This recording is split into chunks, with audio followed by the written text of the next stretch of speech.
Hello and welcome to Network Africa. Coming up on the program, it's another bloody weekend in Burundi. 7 people die and refugees in Tanzania are threatened by cholera and flood. Then new information surfaces regarding last week's Somalia plane mishap. A laptop bomb might have been involved. And later on, the United Nations admits that the peacekeeping force in the Central African Republic needs huge improvement.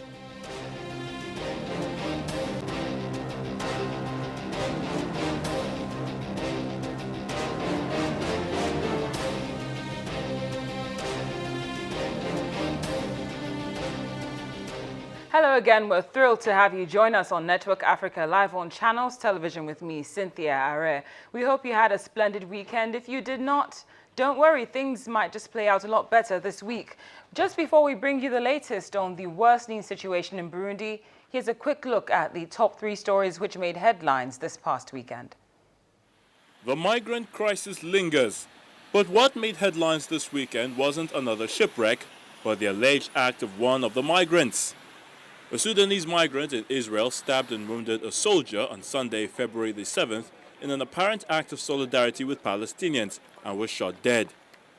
If the above motive is confirmed, it will be the first of such attack by a foreigner during a 4-month-old surge of Palestinian street violence fueled in part by Muslim anger at perceived Jewish encroachment on a contested Jerusalem shrine. Then the body of an Italian student who was found dead by a roadside in Cairo returned to Rome on Saturday, February the 6th. Giulio Regeni was found dead on Wednesday, February the 3rd, after having gone missing on January the 25th. Italian Justice Minister Andrea Orlando traveled to the airport to offer condolences from the Italian government and called on the Egyptian authorities to act quickly and transparently to discover the truth and bring those responsible to justice. Finally, the son of deposed Libyan strongman Muammar Gaddafi appeared in a Tripoli court on Sunday, February the 7th, to face charges of murdering a football player and other crimes before the 2011 revolution that ended his father's rule. The judge adjourned proceedings against Saadi Gaddafi, who was extradited from Niger in 2014, until March the 13th. Now, 1 week after the African Union met in Addis Ababa, violence persists in Burundi. We understand that this weekend alone 4 people were killed in a bar, 3 ruling party militiamen were gunned down, and 12 others sustained injuries. We have pictures of the attacks, but they are far too gruesome to show on air. Those who have managed to flee the violence happening in Burundi and are currently in neighboring countries like Tanzania are not doing any better. They now face the ever-present threat of not only cholera, but flood. Over 110,000 people in Nyarugusu camp, which is the world's 3rd largest refugee camp, has been hit by malaria and diarrhea, and since the rainy season began, damage caused by a powerful El Nino has left aid agencies short of funds throughout East Africa.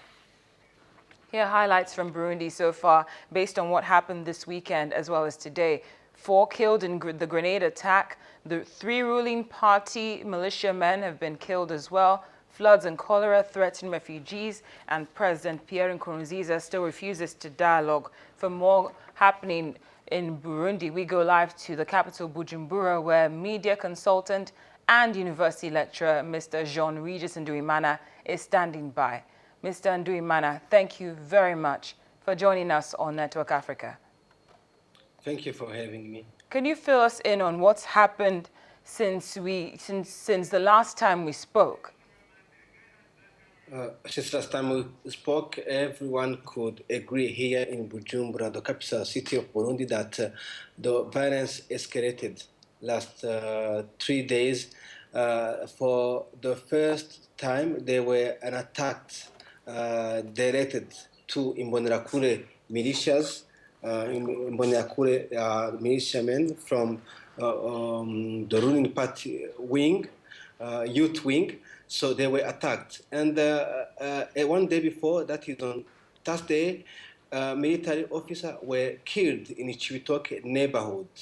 that military officer who is allegedly working for military intelligence were gathering information according to witnesses. So he were attacked by armed insurgents. So this is a kind of attacks everyone may even expect from the days ahead, since intelligence personnel have to be inside the neighborhood, and they may be attacked at any moment by armed insurgents. Now, what options are available to you right now, especially since the move made by the EU last week? Everyone is kind of expecting a new move from the visit that will be the visit of some five head of state sent by the AU. So everyone is expecting that something new may come out from this visit, may either, for example, about the dialogue, which is the priority of the AU, or either about sending troops here in Burundi. So is these guys bringing something new that make a move forward for a peace talk, for everything that this force intervention of any force? Everyone keep on asking this question. Is a kind of a response everyone is expecting from the government. Now, finally, Mr. Nduimana, now that the AU seems to have let Burundi down, as most analysts say, what steps would you like to see as a Burundian?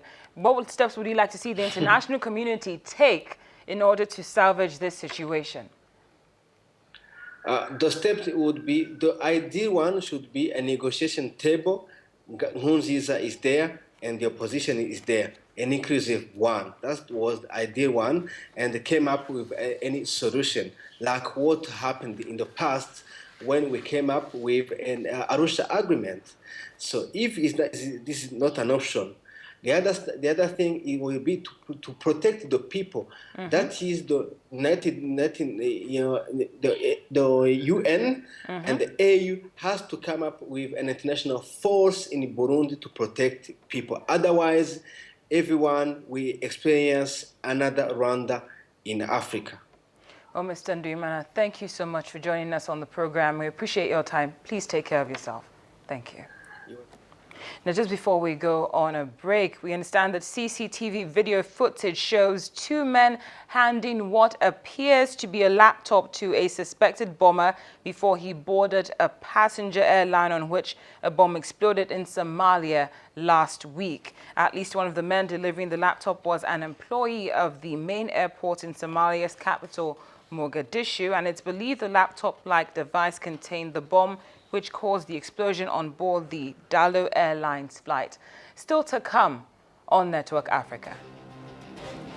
Is there a link between an Islamic scholar and terrorism being preached in Ghana? Find out in just a moment.